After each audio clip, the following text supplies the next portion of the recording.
Halo semua. Apa kabar untuk hari ini? Semoga harimu selalu menyenangkan ya bro. Selamat datang di channel YouTube saya. Tolong dibantu subscribe, like dan share ya, supaya saya terus semangat bikin kontennya. Wakakakak. Soul Land 3 Chapter 481. Chapter 481 Pandangan Lain di Terlarang. Rasa sakit, hanya itu yang bisa dipahami Tang Wulin saat ini. Dagingnya menggelegak karena panas yang membakar, pembuluh darah menonjol dari kulitnya. Tapi itu tidak signifikan dibandingkan dengan apa yang dia alami dalam pembobolan segel sebelumnya. Energi pancaran Raja Naga Emas mengalir ke tubuhnya, bergegas semakin cepat sampai meledak. Namun tekanan mulai berkurang, tubuhnya melahap energinya dan mengubahnya menjadi kekuatannya sendiri. Perasaan terbebaskan dan kegembiraan menyapu dirinya, sel-sel tubuhnya bernyanyi, penuh dengan energi. Mereka beresonansi dengan raungan drakonik yang crescendoing dalam dirinya. Bagian tubuhnya yang tersembunyi dari pandangannya mengambil pola urat emas. Mereka sebagian besar terkonsentrasi di punggungnya, bersinar begitu megah. Aura kekuatan Tang Wulin naik ke langit, hembusan bertiup di sekelilingnya. Esensi darahnya mengamuk melalui saluran meridiannya seperti sungai yang menderu. Sisik emas terwujud di dahinya. Mereka berangsur-angsur berubah menjadi kristal bening dan berkilau yang menghiasi kulitnya. Sisik tersebar di lengan kanan, bahu, dan sisi kanan tubuhnya. Kemudian mereka menyebar lebih jauh. Diberdayakan oleh energi Raja Naga Emas, mereka merambah lehernya, mengklaimnya sebagai wilayah kekuasaan mereka. Kemudian mereka mengalihkan pandangan mereka ke sisi tubuh dan bahunya yang tidak bersisik. Mereka berhenti menutupi lengan kirinya. Pembuluh darah emas di seluruh tubuhnya berkobar lebih terang dari sebelumnya, menelusuri kulitnya semakin dalam. Teriakan esensi darahnya, cincin jiwa emas muncul dari tubuhnya, berputar di sekelilingnya. Kemudian yang kedua muncul, garis putih tipis di tepinya, cincin baru ini mengeluarkan emas murni sesaat kemudian. Retak dan pecahnya tulang, Tang Wulin sekarang berdiri lebih tinggi beberapa sentimeter. Esensi darah dan kekuatan jiwa bercampur di dalam dirinya. Kekuatan jiwa tumbuh lebih murni di bawah pengaruh esensi darah, memperkuat tubuhnya lebih jauh. Tanpa diketahui Tang Wulin, esensi darahnya selalu memengaruhi kekuatan jiwanya, tetapi pada saat ini, itu ke tingkat yang lebih tinggi. Daripada secara langsung meningkatkan kekuatan jiwanya, esensi darahnya terus memurnikan dan mengompresnya. Tubuh adalah wadah di mana volume dan kekuatan saluran meridiannya dan dirinya sendiri terkait erat. Tapi ada batasan seberapa besar itu bisa tumbuh, bahkan untuk Douluo yang berjudul. Untuk memaksimalkan kekuatan mereka, mereka memampatkan kekuatan jiwa mereka sehingga bentuk energi yang lebih padat dan lebih kuat mengisi mereka. Biasanya, hanya Raja Jiwa dan yang lebih kuat yang menekan kekuatan jiwa mereka, karena saat itulah batas tubuh manusia mulai menampakkan diri. Tang Wulin, bagaimanapun, sudah lama mulai menekan dan menyempurnakan kekuatan jiwanya berkat esensi darahnya. Ini adalah penyebab sebenarnya dari kecepatan kultivasinya yang lambat, dan jika bukan karena ini, dia tidak akan bisa berdiri di level Yuanen Yehui. Nilai kekuatan jiwa terkompresi menjadi lebih jelas dengan kekuatan. Terbungkus dalam selimut kehangatan, Tang Wulin tenggelam ke dalam pikirannya yang terdalam, melemparkan dirinya sepenuhnya ke dalam meditasi. Kekuatan jiwanya dan esensi darahnya bergema, dengungan lembut pada energi saat sisiknya berkelap-kelip di kegelapan ruangan. Sekarang adalah waktunya untuk mengkonsolidasikan kekuatan yang dia peroleh dari segel keempat menjadi miliknya. Saat aroma obat akhirnya memudar dari udara, Yuanen Yehui membuka matanya. 1 hari telah berlalu, matahari bersinar cerah di langit pagi. Dia berdiri dan meregangkan punggungnya. Keheranan mewarnai wajahnya. Dia merasa seperti orang baru. Dia telah mengeluarkan semua kotoran di tubuhnya, lapisan lengket dari zat seperti lendir di kulitnya. Rasanya menjijikan, tetapi fakta bahwa dia menjadi lebih kuat dari pembersihan ini adalah pemikiran yang menghibur. Namun, dia menghadapi masalah. Karena kesepakatannya dengan Tang Wulin, dia saat ini sedang menjaganya dan tidak bisa pergi untuk mencuci dirinya sendiri. Tetapi untuk melanjutkan dalam keadaan kotor seperti itu tidak terpikirkan. Dia mengendus sejenak dari tubuhnya, dan hampir tercekik. Dia mengamati area itu, telinganya meninggi. Benar saja, tidak ada orang lain yang bisa ditemukan di asrama mahasiswa yang bekerja. Dia mengarahkan pandangannya kembali ke pintu Tang Wulin, mendengar napasnya yang dalam dan stabil, dan memutuskan dia tidak akan bangun dalam waktu dekat. Tidak apa-apa baginya untuk mandi di halaman. Yuanen Yehui selalu menepati janjinya. Karena dia setuju untuk menjaga Tang Wulin, dia akan melakukannya sampai akhir. Dia juga mendapat manfaat dari aroma obat yang bocor, jadi dia tidak bisa pergi begitu saja, terutama dengan hatinya yang lurus. Dia mengambil 2 ember air, mengambil 1 set pakaian bersih, dan berjalan kembali ke halaman untuk mencuci dirinya sendiri. Dia bisa menangani air dingin. Memeriksa sekali lagi bahwa Tang Wulin tenggelam dalam meditasinya dan meyakinkan bahwa dia akan tetap seperti itu. Dia membuang pakaian kotornya ke samping, mengosongkan ember di atas dirinya sendiri. Senyuman menghiasi bibirnya begitu air menyentuh kulitnya. Dia merasa segar dengan kotoran dari tubuhnya. Kulit basahnya berkilau di bawah sinar matahari, sedikit merah jambu, bersinar yang sebelumnya tidak ada. Apa sebenarnya yang dilakukan Tang Wulin? Obatnya sangat manjur. Yuanen Yehui tidak diragukan lagi cukup beruntung. Karena Tang Wulin sudah memiliki tubuh yang kuat dan hanya memiliki 3 cincin jiwa, dia tidak dapat menyerap potensi medis item roh sepenuhnya. Untuk alasan itu, Yuanen Yehui dapat menggunakan energi yang bocor. Selain itu, jika dia tidak ada di sana menjaganya, energi yang bocor dari pori-porinya akan sia-sia. Keberuntungan memungkinkannya menyerap sepertiga dari potensi medis itu. Penyebab lain dari kebocoran energi obat adalah bahwa tubuh Tang Wulin sudah penuh dengan energi harta surgawi, berkat makanan bermanfaat Zhen Hua. Yuanen Yehui menatap kulit kemerahannya dengan heran. Sebelum acara ini, sosoknya bertubuh langsing namun tetap memiliki lekuk tubuh dan pesona satu melangkah ke ranah kewanitaan. Sekarang ini ditambah dengan kulitnya yang baru bersih, kulitnya yang halus dan merah jambu. Dia menjadi semakin cantik. Dia meregangkan tubuhnya, yang berkilau di bawah matahari. Aura bercahaya di sekelilingnya, dia bisa menjadi dewi bagi semua dunia yang tahu. Dia mengusap rambutnya dengan jari, menarik melewati kusut dan simpul yang aneh. Tetesan dingin masih mengalir di kulitnya dan meninggalkan jejak kemanapun mereka pergi. Puas, dia bergerak untuk berbalik dan berpakaian ketika tiba-tiba telinganya menangkap bunyi klik yang tidak terdengar. Suara itu menonjol di antara suara ambien alam yang tenang. Dia buru-buru mengambil pakaiannya dan mengenakan jaketnya. Sedikit kesopanan pulih, dia mengarahkan tatapannya ke semak-semak di balik semak-semak. Ada beberapa percikan darah di sana, suatu keanehan di halaman yang damai. Dengan sebuah teriakan, dia melompat ke arah semak, tubuhnya sudah membengkak dengan ukuran dan kekuatan saat dia memanggil jiwa bela diri Titan Giant api. Seseorang berteriak di semak-semak, "Tidak! Jangan sakiti aku, saya baru saja sampai, saya tidak melakukannya dengan sengaja." Jeritan memenuhi udara saat sosok di semak-semak itu berlari keluar dan pergi dengan langkah-langkah seperti hantu. Yuanen Yehui meninju si pengintip, mengirimkan semburan udara yang cukup kuat untuk melenyapkan sebuah batu besar. Mereka licin seperti belut, sosoknya kabur saat berlari melewati halaman. Pada akhirnya, Yuanen Yehui tidak mendaratkan satu tembakan pun. Dan kemudian dia mengenali siapa itu. "Kamu keparut, saya akan bunuh kamu, terima kasih." Pertanyaan mengapa dia selalu mengintipnya mengalir dalam benaknya pada detik pertama otaknya menyatukan 2 dan 2. Kemudian amarahnya menyusul dan sebelum dia menyadarinya, dia bersumpah untuk menyampaikan amarahnya. Saat dia berlari, Sie-Sie menyeka darah dari hidungnya, jantungnya masih berpacu dari apa yang dilihatnya. Dia hanya ingin meningkatkan kecepatan kultivasinya setelah menemukan itu melambat pada hari-hari dia di rumah saat istirahat. Memikirkan Tang Wulin dan Yuanen Yehui, keduanya tetap tinggal di kampus. Dia memutuskan untuk kembali lebih awal untuk berkultivasi bersama mereka. Dia memutuskan untuk mengejutkan mereka dengan pulang lebih awal. Tapi dia tiba-tiba disambut oleh Yuanen Yehui yang telanjang dan marah. Soul Land 3 Chapter 482. Chapter 482 Murka. Sementara Sie-Sie berada di rumah saat istirahat, dia menemukan bahwa kecepatan kultivasinya telah melambat. Ini membuatnya ingin bekerja lebih keras untuk meningkatkan kultivasinya. Pikiran tentang Tang Wulin dan Yuanen Yehui, keduanya tetap tinggal di kampus, memotivasinya. Dia memutuskan untuk kembali lebih awal untuk berkultivasi dengan keduanya, dan berpikir akan menyenangkan untuk membuatnya menjadi kejutan. Dia tidak pernah menyangka etos kerjanya akan merepotkan dia di atas piring.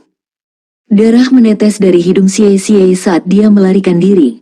Dia menghapusnya, berjuang untuk memproses apa yang baru saja terjadi. Dia berjalan di atas Yuanen Yehui dengan telanjang. Meskipun dia hanya tinggal sepersekian detik, hampir tidak cukup lama untuk melihatnya sekilas, tubuhnya sendiri telah mengkhianatinya. Darah mengalir ke kepalanya, bocor dari hidungnya, dan merusak kesempatan untuk mundur secara diam-diam. Xie bisa mengeluh sebanyak yang dia mau, bisa meneriakkan keluhannya jauh di dalam hatinya, tapi dia mengerti seperti apa karakter Yuanen Yehui itu. Butuh begitu banyak rasa sakit dan upaya hanya untuk membangun dan mempertahankan hubungan normal dengannya, tetapi sekarang dia secara tidak sengaja mengintipnya lagi. Namun kali ini, Xie menolak untuk disalahkan. Dia telah mencuci dirinya sendiri di depan umum. Karena dia tidak kembali ke kamarnya untuk mandi, dia hanya bisa berasumsi dia melakukannya dengan sengaja. Dia bertanya-tanya apakah berbicara dapat menyelesaikan masalah dengan damai. Tetapi alur pemikiran itu dengan cepat tergelincir oleh hembusan udara yang melewati kepalanya, nyaris membuatnya hilang. Ledakan udara meledak tidak jauh dari Xie, melepaskan hembusan kekuatan yang dahsyat. Pukulan paling keras yang hanya berhasil dia hindari dengan menggunakan Ghost Shadow Perplexing Step. Setelah menggunakan seni rahasia begitu banyak pada semester terakhir ini, dia menjadi sangat terampil dalam melaksanakannya. Gerakan kakinya menyerupai gerakan halus dari hantu. Yuanen Yehui tidak bisa berharap untuk menangkapnya. Berhenti dan bayar kejahatanmu, geram gadis itu. Saya menolak, Xie menjerit saat dia bergerak lebih cepat. Aku terlalu muda untuk mati. Sebenarnya, Xie bisa saja melarikan diri dari asrama siswa yang bekerja sekarang dan meminta bantuan guru manapun yang masih di kampus, tapi itu akan mendatangkan tindakan disipliner kepada mereka berdua, Xie karena mengintip dan Yuanen Yehui karena penyerangan. Lebih jauh, berita tentang dirinya yang terlihat telanjang akan menyebar dan membuatnya malu. Dia menahan diri dari membuat pilihan yang mudah, bukan untuk dirinya tapi demi dirinya. Ini berarti yang bisa dia lakukan adalah mencoba yang terbaik untuk menghindari serangannya sambil tetap berada di dalam asrama siswa yang bekerja. Jadi dia mengertakkan gigi dan terus maju. Kamu pikir kamu bisa lari? Yuanen Yehui mendesis. Dia memukul dadanya dengan kedua tangan, cincin jiwa keempatnya menyala saat dia mengaktifkan Devil Titan. Yuanen Yehui meninju dengan kedua tinjunya, menembakkan dua ledakan udara ke Xie. Udara melesat ke arah Xie secepat kilat, dan bertabrakan satu sama lain beberapa meter darinya. Mereka meletus dalam badai yang meledak-ledak, melemparkan Xie dari kakinya dan ke udara. Dia sangat kuat, mata Xie melebar saat dia berjuang untuk menstabilkan dirinya di udara. Sudah beberapa hari sejak terakhir dia berdebat dengannya, tapi dia sudah tumbuh begitu pesat. Yuanen Yehui berjongkok di tanah, lalu melompat ke udara, meluncur ke arah Xie seperti bola meriam. Dia berada di atasnya dalam sekejap, mengejarnya. Xie hanyalah seekor semut sebelum kekuatan tiraninya. Namun, hati Xie telah tenang selama pengejaran. Terkalahkan seperti dia masih bisa bereaksi terhadap serangan mendadak itu. Cincin jiwa ketiganya menyala dan dia memanggil klon naga cahaya. Dalam secercah cahaya, Xie membelah menjadi dua untuk menciptakan dua Xiesis yang identik. Keduanya mendorong satu sama lain, nyaris menghindari serangan Yuanen Yehui. Yuanen Yehui mengira serangannya akan mengenai, tetapi Xie berhasil menghindarinya. Mengabaikan cegukan dalam rencana serangannya, dia melemparkan tinju ke masing-masing Xiesis. Boom terdengar, dan dua ledakan udara segera mengejar klon. Kedua klon mendarat di atap asrama terdekat, lalu berlari pergi dengan Ghost Shadow Perplexing Step dan turun kembali ke permukaan tanah. Xie telah menghabiskan waktu berjam-jam berlatih mengontrol klonnya, dan sekarang usahanya membuahkan hasil. Meskipun serangan meriam udara Yuanen Yehui sangat kuat, mereka tidak memiliki efek area yang luas, dan dia juga tidak bisa mengamuk saat berada di asrama siswa pekerja. Beberapa menit berlalu, dan dia masih belum bisa menangkap salah satu dari Xiesis. Berhenti dan lawan aku jika kamu punya nyali, dia berteriak. Bodoh sekali jika tidak lari. Dia berteriak kembali. Setelah semua ini melarikan diri, dia menjadi muak dengannya seperti dia bersamanya. Dia tidak percaya betapa tidak masuk akal dia. Jika salah satu ledakan udara menghantamnya, kulitnya akan terkoyak. Dia hanya bisa membayangkan apa yang akan dia lakukan padanya jika dia menangkapnya. Baik, tetap berlari. Yuanen Yehui tiba-tiba menyusut kembali ke ukuran normal, tetapi ototnya yang besar digantikan oleh sepasang sayap hitam pekat yang mekar dari punggungnya. Dia telah menukar kekuatan 4 cincin yang mendominasi dari kera raksasa Titan miliknya dengan kecepatan jiwa bela diri malaikat jatuh 3 cincinnya. Yuanen Yehui tiba-tiba berakselerasi, pedang iblis terwujud di tangannya. Dia terbang beberapa lingkaran di udara, menaburkan benih kegelapan di seluruh halaman asrama. Kegelapan merambah wilayah itu, menyelimuti segalanya dengan keheningan yang suram. Itu adalah keturunan dari tirai kegelapan. Sejak dia kalah dari tim Tang Wulin, Yuanen Yehui telah terjun ke dalam kultivasinya. Kedua jiwa bela dirinya adalah yang terbaik dari yang terbaik, jadi yang perlu dia lakukan adalah menjadi lebih baik dalam menggunakan mereka dan kekuatannya akan meroket. Tirai kegelapan memanfaatkan karakteristik malaikat dari jiwa bela diri Yuanen Yehui untuk melepaskan semua kekuatannya. Sepertiga dari kekuatan jiwanya telah dihabiskan dalam sekejap, diubah menjadi selubung kabut gelap ini. Itu tebal dan korosif, serangan crowd control berskala besar. Yuanen Yehui unggul dalam pertempuran jarak jauh dan jarak dekat. Satu-satunya kelemahannya adalah kurangnya kecepatan, dan dia kesulitan menghadapi master jiwa tipe kelincahan seperti Xie Xie. Untuk mengimbangi kelemahan ini, dia menggunakan tirai kegelapan sebagai serangan singkat untuk menahan lawannya. Meskipun itu menghabiskan cukup banyak kekuatan jiwa, dia hanya membutuhkannya untuk bertahan cukup lama agar bisa mendekati musuhnya. Kemudian dia bisa kembali ke kera raksasa Titan untuk mengalahkan musuhnya. Ini adalah taktik yang belum pernah dia gunakan sebelumnya. Dan sayangnya untuk Xie Xie, dia menjadi subjek tes pertama untuk serangan kombinasi ini. Kedua Xiesis merasakan tubuh mereka melambat seolah-olah mereka mencoba berlari melalui rawa. Kegelapan yang merambah menumpulkan cahaya yang bersinar dari tubuh mereka dan secara drastis menurunkan kecepatan mereka. Dalam kabut keruh ini, langkah mereka tersendat dan mereka tidak lagi dapat menggunakan Ghost Shadow Perplexing Step secara maksimal. Kemudian mereka melihat Yuanen Yehui terbang ke arah mereka. Tubuhnya membengkak dengan kekuatan saat dia turun, dan dalam sekejap dia kembali dalam bentuk kera raksasa Titan, menghancurkan tinjunya ke arah mereka. Yuanen Yehui mengerti bagaimana klon Xie Xie bekerja. Selama klon tunggal tetap ada, tubuh utama tidak akan rusak. Belum ada alasan baginya untuk menahan diri, dan dia menyerang sebelum selubung kegelapan bisa memudar. Tepat sebelum tinjunya terhubung, Xie Xie merasakan kekuatan di belakang mereka turun. Dia juga tidak menggunakan air cannon. Apakah dia bersikap lunak padaku? Dengan tidak ada cara untuk menghindar, Xie Xie menyerah. Dia berhenti mencoba lari, menutup matanya rapat-rapat dan menguatkan lengannya di depan untuk menerima pukulan itu. Senyuman pahit terlihat di wajahnya. Sebuah ledakan menggelegar di halaman asrama. Xie Xie terhuyung mundur beberapa langkah, tetapi dia heran menemukan bahwa dia tidak merasakan sakit. Dia perlahan membuka matanya untuk melihat sosok emas gagah berdiri di depannya. Itu adalah Tang Wulin. "Bos," Xie Xie berteriak. Tang Wulin menghela nafas. "Bagaimana caramu memprovokasi dia kali ini?" Soul 3 Chapter 483. Chapter 483 Bocah Sial. Yuanen Yehui menatap Tang Wulin dengan kaget. Sisik emas menutupi dada, bahu, dan lengan kanannya. Dia memegang tinju Yuanen Yehui di tangannya yang bersisik. Meskipun dia menahan pada detik terakhir, dia telah menghentikan pukulannya terlalu mudah. Dia telah tumbuh lebih kuat. Xie Xie, di sisi lain, menatap Tang Wulin dengan kagum. Miliknya luas dan mengesankan, dan itu menanamkan rasa aman pada Xie Xie.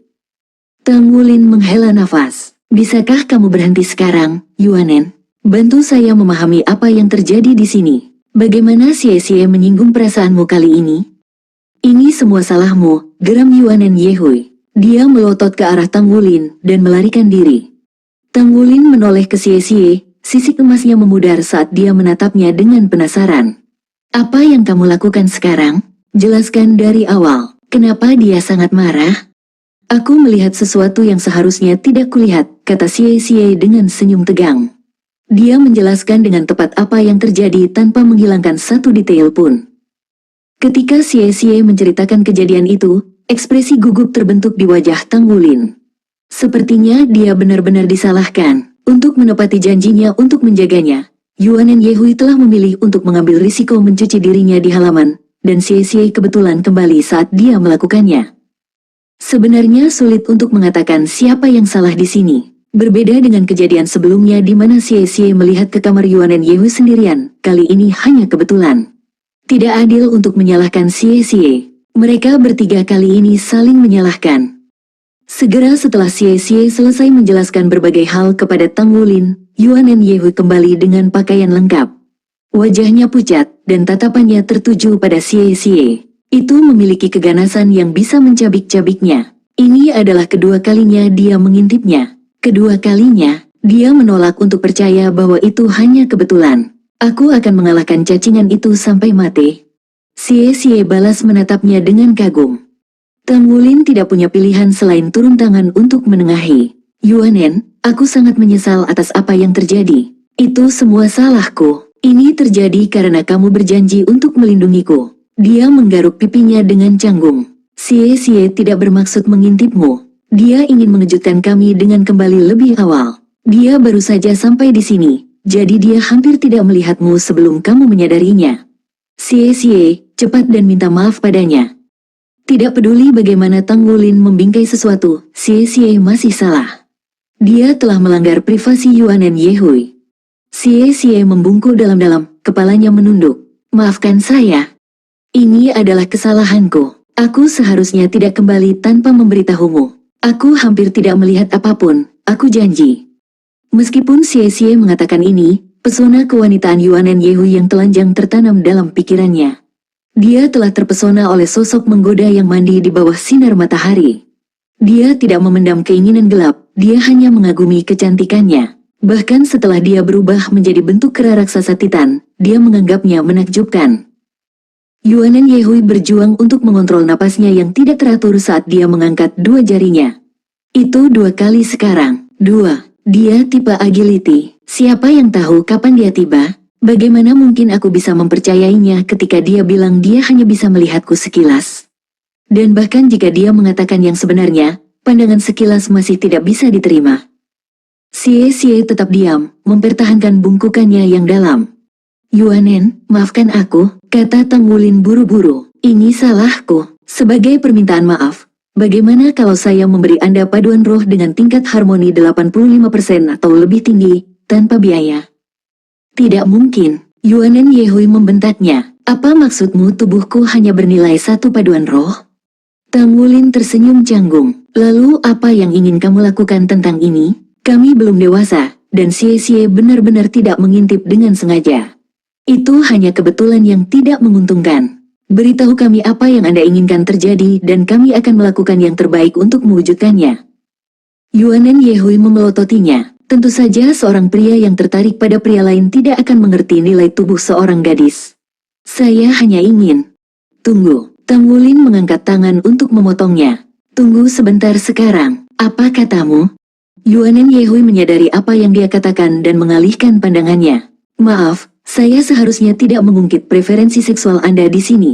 Salahku, tetapi tetap saja. Tahan, Tang Wulin berteriak kali ini. Dari mana kamu mendapatkan ide bahwa aku suka cowok? Siapa yang memberitahumu?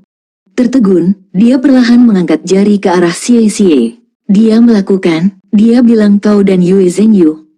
Tang Wulin berputar ke arah Xie Xie, tatapan suram di matanya. Hah, Xie Xie memandang Yuanen Yehui dengan heran. Bukankah aku sudah menjelaskan banyak hal padamu? Itu hanya kesalahpahaman. Tang Wulin mengepalkan tinjunya, lalu kembali ke Yuanen Yehui. Kamu pikir aku suka cowok selama ini? Yuanen Yehui akhirnya menyadari fakta bahwa ada sesuatu yang salah. Dia melihat kembali ke Xie Xie dan menggonggong. Kapan kamu menjelaskan sesuatu padaku? Dengarkan saja aku. Xie Xie tergagap, menggelengkan kepalanya dengan panik. Itu semua adalah kesalahpahaman. Putus asa untuk menyelamatkan dirinya sendiri, dia buru-buru menjelaskan apa yang sebenarnya terjadi antara Tang Wulin dan Yue Zhengyu. Tang Wulin mengepalkan tinjunya lebih erat. Dia memiringkan kepalanya saat dia menatap Xie Xie. Kamu tidak hanya menyebabkan kesalahpahaman, kamu juga menyebarkannya sebagai rumor. Mengapa Anda tidak memberitahu seluruh akademi saat Anda berada di sana? Yuanen, aku mengerti apa yang kamu rasakan sekarang, jadi katakan padaku, siapa yang mengalahkannya dulu? Aku atau kamu? Tidak mungkin, bos, saya melakukan kesalahan. Aku hanya lupa menjelaskan sesuatu pada Yuanen. Xie Xie memohon. Dia bahkan tidak lagi terhibur dengan gagasan untuk berlari. Dengan Tang Wulin dan Yuanen Yehui bekerja sama, dia tidak punya harapan untuk melarikan diri. Tang Wulin memberikan senyum cemerlang pada Xie Xie, meraihnya, dan menariknya ke Yuanen Yehui, mempertahankan senyumnya sepanjang waktu. Sangat disayangkan, orang ini benar-benar cacingan. Saya tidak akan mencoba melindunginya lagi. Dia milikmu sepenuhnya. Tang Wulin mendorong Xie Xie menuju Yuanen Yehui sebelum kembali ke kamar mereka. Yuanen Yehui bertatapan dengan Xie Xie. Dia mengangkat tangannya dan mengepalkan tangan. Xie Xie menutup matanya rapat-rapat, wajahnya berkerut karena takut. Dia tidak bergerak sedikit pun. Dia menyalahkan dirinya sendiri karena melihat apa yang seharusnya tidak dia miliki. Dia siap menghadapi amarahnya. Namun bahkan setelah 1 menit menunggu yang menyiksa, dia tidak merasakan sakitnya tinju yang berhubungan dengan daging. Yang dia dengar hanyalah teriakan burung di kejauhan. Xie Xie perlahan membuka matanya, satu persatu. Yuanen Yehui tidak menghadapinya lagi. Dia berlari kembali ke kamarnya. Dia bisa melihat sesuatu yang berkelap-kelip di bawah matahari saat dia melarikan diri. Itu adalah air mata yang jatuh di udara. Dia pindah untuk menangkapnya, mengaburkan dari satu tempat ke tempat lain, dan mendarat di telapak tangannya. Dia tidak punya alasan kuat untuk melakukan ini, tapi pemandangan itu membuat jantungnya berdebar kesakitan. Jika saya tahu ini akan terjadi, saya tidak akan kembali lebih awal. Xie Xie kembali ke kamarnya dengan linglung. Ketika dia masuk, dia melihat Tang Wulin duduk bersila di tempat tidurnya. Bos, semua ini. Apa yang sudah selesai, Tang Wulin memotongnya. Kamu hanya tidak beruntung, tidak ada gunanya menumpuk lebih banyak kemalangan pada Anda. Jadi, dia tidak mengalahkanmu? Xie Xie menggelengkan kepalanya dan menatap kakinya, memaksakan tawa pahit. Saya lebih suka jika dia melakukannya. Sebaliknya, dia menangis. Tang Wulin memandang Xie Xie dari atas ke bawah, memeriksa temannya yang sedih. Apakah kamu menyukainya? Xie Xie mendongak, pikirannya jelas kosong. Beberapa saat kemudian, dia mengangguk perlahan. Tapi itu sia-sia, setelah semua ini, tidak mungkin dia ingin aku kembali. Saya tidak mengerti jalan hati, tapi saya tahu bahwa, apapun yang terjadi, selalu ada kesempatan selama Anda mencobanya. Menyerah, dan peluangmu nol. Berpikir tentang itu, aku akan mencari makanan. Xie Xie memperhatikan Tang Wulin berjalan keluar pintu sebelum berbaring di tempat tidurnya sendiri dengan linglung. Bayangan sosok Yuanen Yehui melintas di benaknya. Dia ingat setiap cemberut dan senyumnya. Dia sudah sangat membekas di hatinya. Dia melompat berdiri, berlari keluar pintu, dan menemukan baskom yang digunakan Yuanen Yehui untuk mencuci dirinya sendiri.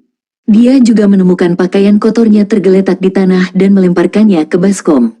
Kemudian dia meraih baskom lain yang berisi air dan membersihkan halaman. Setelah halamannya rapi dan rapi, dia mencuci pakaian kotor Yuanen Yehui dan menggantungnya hingga kering. Dia membawa baskom kembali ke tempat dia biasanya menyimpannya, terkejut menemukan betapa dia tahu tentang dia. Soul Land 3 Chapter 484. Chapter 484 Manusia Gigi Terkelupas. Semua yang tetap tinggal di asrama siswa yang bekerja adalah Yuanen Yehui dan Xie Xie, yang pertama di kamarnya dan yang terakhir masih berkeliaran di halaman. Xie Xie menatap lubang di pintu, menggigit bibir dan mengepalkan tinjunya. Wulin benar, ada kemungkinan jika saya mencoba, tetapi tidak ada jika saya hanya duduk-duduk murung. Dia menguatkan tekadnya, berjalan ke pintu, dan mengetuk. Yuanen, aku mencuci bajumu untukmu. Mereka digantung sampai kering di halaman. Anda bisa mengambilnya nanti. Kewaspadaan membumbui suaranya.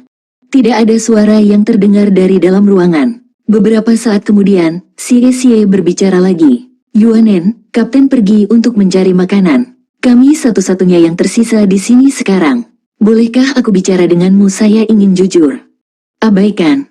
Xie Xie meringis pada awalnya, tetapi segera menyelesaikan dengan menamparkan pipinya 2 kali.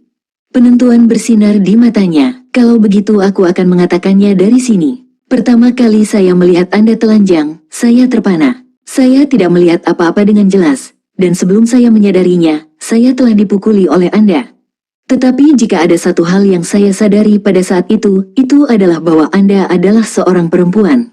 Jadi saya memutuskan untuk membantu Anda membersihkan tempat itu setiap hari. Sapu lantai, cuci jendela, bersihkan debu. Saya tidak tahu apa lagi yang bisa saya lakukan untuk Anda. Di dalam kamarnya, kemarahan Yuanen Yehui semakin membara saat Xie Xie memulai monolognya. Namun, semakin lama dia mendengarkan, semakin dia menyerah pada kekuatan yang tak terlihat, berdiri dari tempat tidurnya dan menatap pintu dengan bingung. Kalau begitu, membantu kamu membersihkan asrama menjadi kebiasaan bagiku. Saya merasa tidak nyaman setiap kali saya tidak bisa merapikan. Sejujurnya, saya tidak menyesali apa yang terjadi. Jika tidak, saya tidak akan tahu bahwa Anda seorang perempuan. Kamu sangat cantik. Mengabaikan itu akan menjadi kesalahan terbesar dalam hidup saya, dan saya dengan senang hati akan menerima hukuman untuk menghindarinya. Belakangan, saya jadi mengerti bahwa kebiasaan saya tidak terikat pada pembersihan. Itu hanya alasan untuk melihatmu setiap hari. Hati saya sakit pada hari-hari saya tidak bisa. Untuk alasan yang sama saya kembali lebih awal ke kampus. Dia mendesah. Awalnya, rencananya adalah untuk menunjukkan kepada kalian seberapa kuat saya ketika saya kembali setelah berkultivasi dengan sungguh-sungguh di rumah.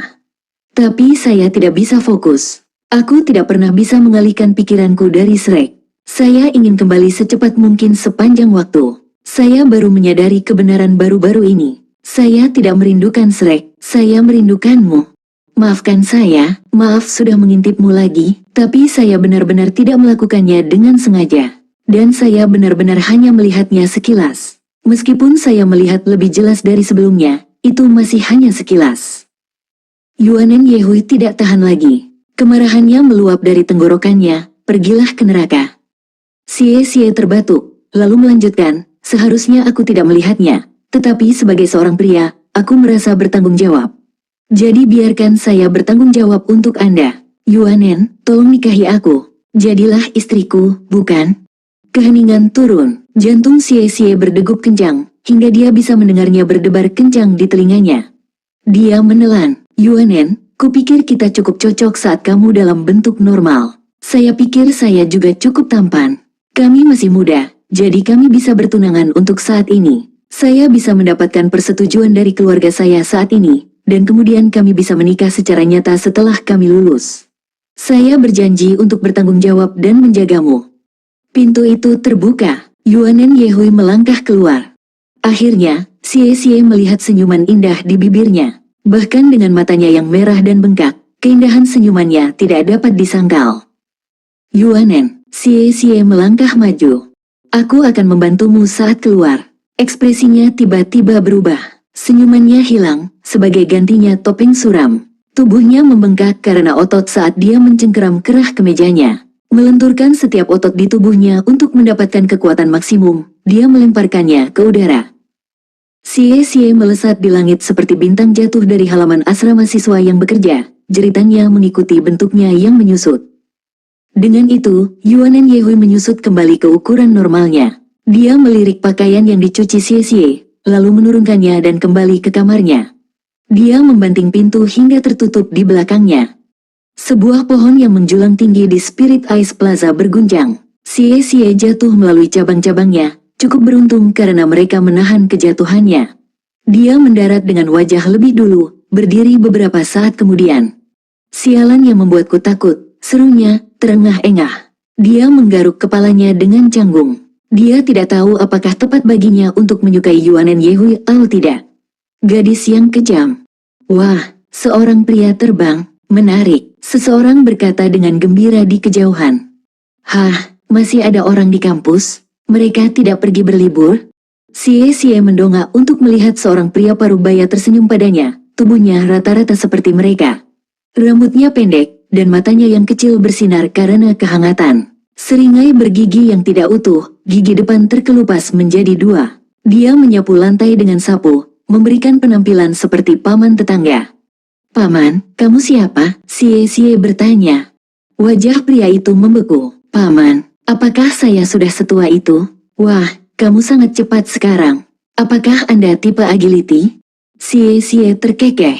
Paman, kamu memang pantas menjadi petugas kebersihan Shrek. Kamu bahkan bisa bilang aku tipe agility. Senyuman nakal terlihat di wajah pria itu. Anda seharusnya tidak meremehkan orang. Wah, bagaimana kalau kita bertaruh?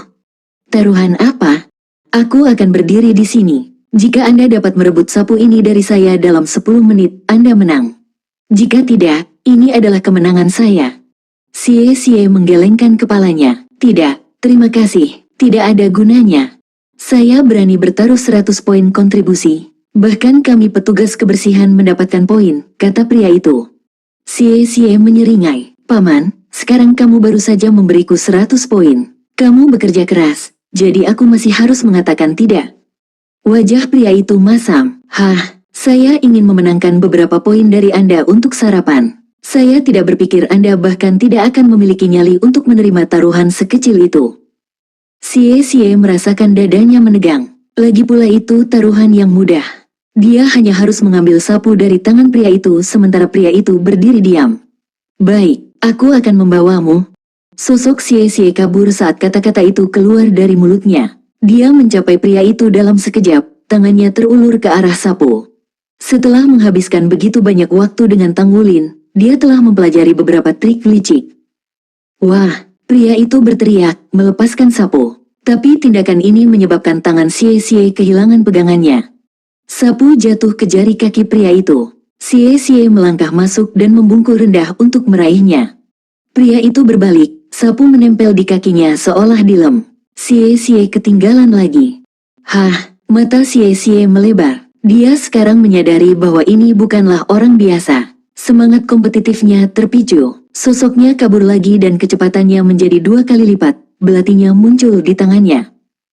Pria itu menendang sapu kembali ke genggamannya. Dia menghadapi Xie dengan senyum lebar. Ayolah, jam terus berdetak. Xie tetap diam. Menggunakan Ghost Shadow Perplexing Step, dia mengelilingi pria itu dengan bayangannya. Hampir tidak mungkin memilih Xie yang asli. Namun, sapu menjadi hidup di tangan pria itu. Ia melompat, menari, dan berputar, menghindari genggaman Xie setiap kali, tidak peduli sudut serangnya. Melalui itu semua pria itu tidak bergerak satu langkah pun. Tubuh bagian bawahnya praktis tidak bergerak.